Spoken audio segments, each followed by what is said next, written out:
Courtney pushed loose strands of hair from her face.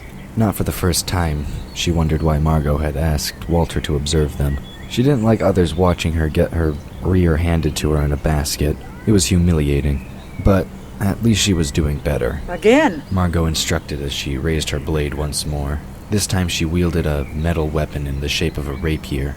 The point was sharper than a pin, but the sides honed to razor sharpness.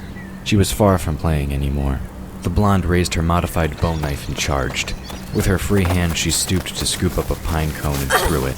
The spiny brown nubs spun out like shrapnel as they sped towards their target. Courtney yelled as she thrust ahead with her blade. Margot's eyes went wide as she realized what the young mage had done. She pivoted to one side and reached down for a handful of dirt. The small grains flew out like a fine mist, colliding with the flying thorns.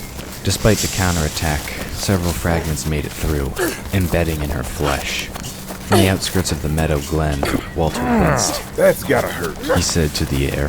He was slowly realizing why Margot had invited him to watch. This was a mage battle at its finest. It was easy to feel a new appreciation for their abilities. Not only did the two women fight with physical weapons, but they seemed to create new ones out of thin air. Instinctively, he knew he'd never win against them if he was on his own. Hearing the sound of crackling leaves, the veteran turned to look behind him. He relaxed as soon as he realized who was approaching. Tyler nodded in greeting. Anna walked by his side. They both strode as if with a specific purpose. Still going at it? He asked as soon as they reached the veteran. Walter rolled his eyes. Yeah, 4 hours. You know, if I didn't know any better, I'd say they were trying to kill each other. They're pulling out all the stops. And I mean all of them. ANWEN took a step forward to peer around her companions. She blinked in surprise to see the two combatants going at each other with such intensity. I never knew my home was that flexible. She commented as she watched the sparring match. Letting out a low chuckle, Walter put a hand on her shoulder. Full of spice, that one. He said, Like a mama mountain lion. Wouldn't want to be on the receiving end of that ferocity. ANWEN bit the inside of her cheek as she watched the spectacle. The two combatants almost seemed to dance around each other, except that each movement seemed to bring the cling of striking weapons, or a flash of blood as it flew from a freshly opened wound. I don't blame you. It's kind of scary to watch. Tyler cleared his throat. We need to interrupt their little match. He announced. ANWEN has something to tell everyone. Glancing wryly at the combatants, Walter shrugged. Well, your funeral. Personally, I'm standing as far back as possible while still getting a good shot. I just need a soda and some popcorn. Smiling mirthlessly, Tyler moved out into the meadow, ignoring ANWEN's protests. Watch and learn, He said as he walked away. He strode with surety. When he reached the vicinity where the two mages sparred, he paused. Taking note of their positions and fighting styles, he went in, moving like a viper. ANWEN tried to follow Tyler's movements with her eyes, but couldn't. They were just too fast. She blinked a few times, as if her eyes were at fault, instead of blaming her brain's inability to keep up. Margot felt something suddenly connect to her chest like a battering ram. It sent her flying. Mustering what strength she had left, she somehow managed to use her hand against a tree to spring into a roll. She landed half a dozen feet away, winded and in pain. Courtney found herself being flipped over by an assailant too fast for her to see. She had a brief moment of euphoria before she landed with a thud on her back. As both women turned towards this new attacker, they paused. Shock showed on both their faces. But it was Margot who was the first to recover, though she was sure there were a few broken ribs. Impressive. She wheezed as she stood. I didn't even see you coming. That's not fair. Courtney gasped as she let her body relax with her exhaustion. She received a smile for her complaint. Seeing the danger had passed, Walter and ANWEN moved to join the others. Very nice. Walter commented as he patted Tyler on the shoulder. You know, if I hadn't seen it with my own eyes, I wouldn't believe it. Not that I could follow your moves. Do all dragons fight like that? Tyler couldn't help but grin as he went to help Courtney to her feet. Sorry for the abrupt interruption, but ANWEN has something to tell us. He turned towards the auburn-haired girl. Isn't that right, ANWEN? Follow me back to camp? The wind rustled the branches of the trees surrounding the small clearing. The fire burned bright in its pit, though the 5 campers did not sit around it. Instead, they surrounded a makeshift table Tyler had fashioned out of one of the many stumps in the area. Walter sat next to Tyler and ANWEN. The veteran had pulled out a map of the area from one of his many packs. Sorry. Not the most accurate, He apologized. but it will have to do. Tyler found some transparent paper. With it, he sketched out a rough but accurate layout of the ruined city. Those buildings are gone now. Anwen corrected him, pointing out the flaw. He made the correction. Margot finished tending to her and Courtney's wounds while the map was completed. Both had sustained many wounds thanks to the intensity of their sparring match. You did well today. She complimented the other mage. She finished coaxing one last scrape to close over. Very creative. Keep that up and we might have a fighting chance. Hearing that, Walter looked up from the sketch. He wasn't one to give false hope, though the girl had fought like a tiger. In reality, I just hope we can take them by surprise. Otherwise, we might be in trouble. I have a rough estimate of how many mages live in that village, and the numbers don't look good. If they were going up against as many mages as was indicated on the map, surprise was their best weapon. Tyler nodded over the new outline. And you're sure that's all the changes, including all the tents and mages you saw? He glanced over at Anwen for confirmation. Double-checking the layout, Anwen nodded. Except for here. She pointed to the area where the ruined city met the main path. There was a guard posted there too.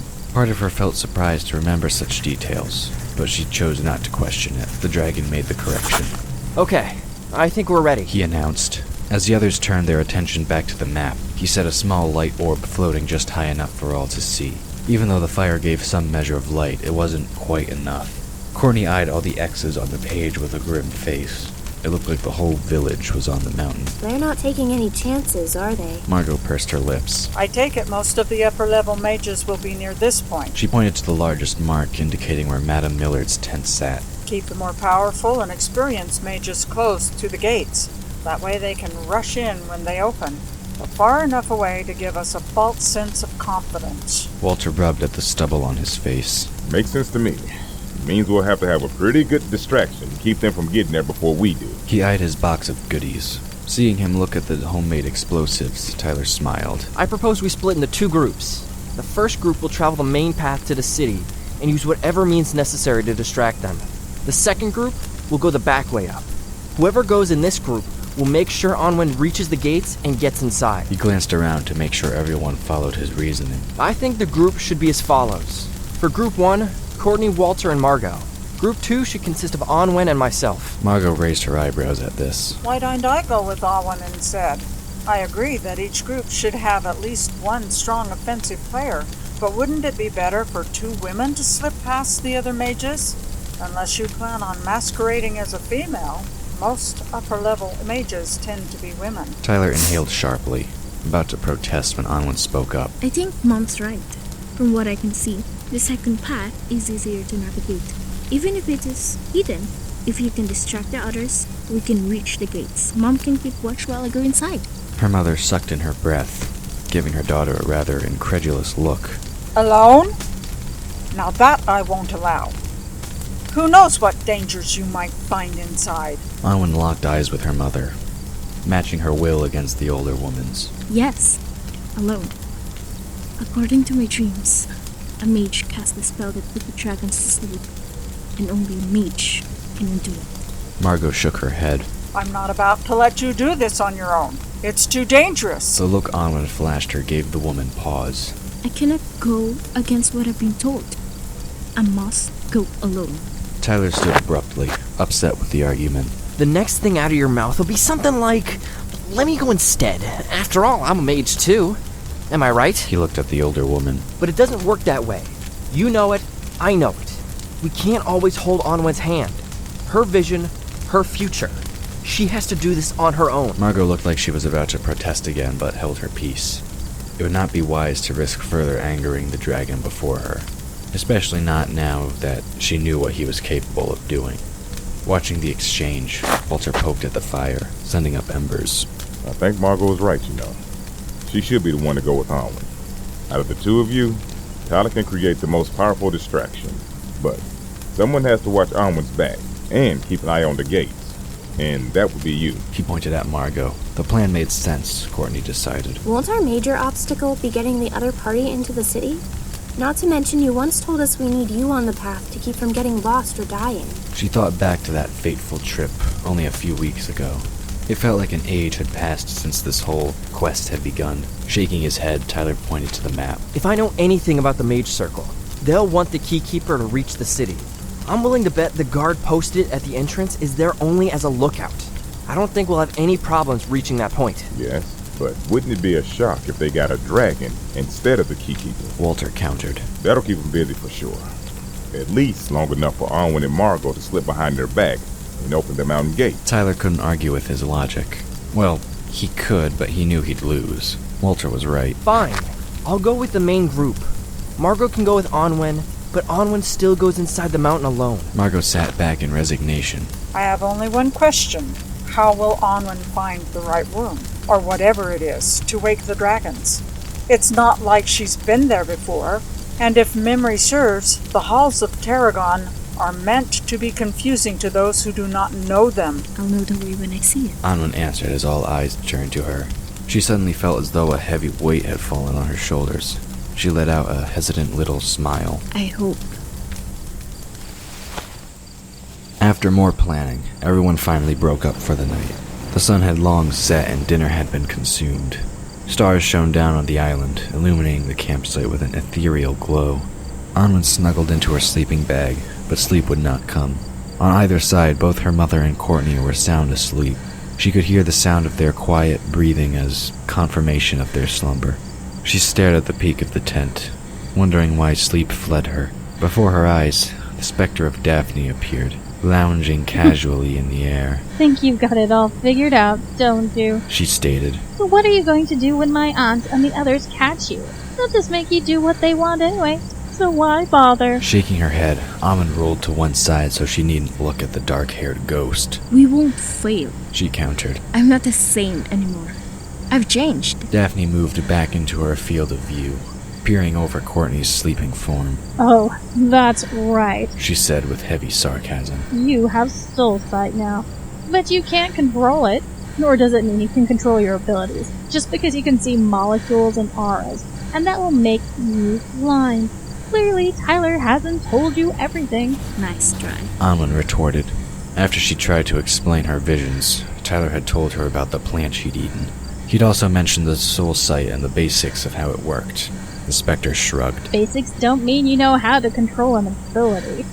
It takes years to learn that kind of control, which this time you don't have. She smirked. Besides, the circle has a secret weapon. Counting to 10, ANWEN let out her breath. Leave. She said. Tomorrow's a big day, and I need sleep.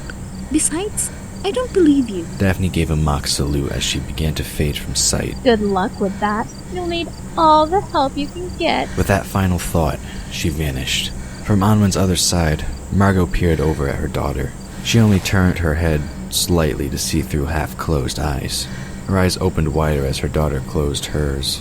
Something was obviously going on, and not in a good way. But as ANWEN at least feigned sleep, she closed her eyes once more to let dreams claim her. There was nothing she could do about it now. The wheels were already too far in motion to stop.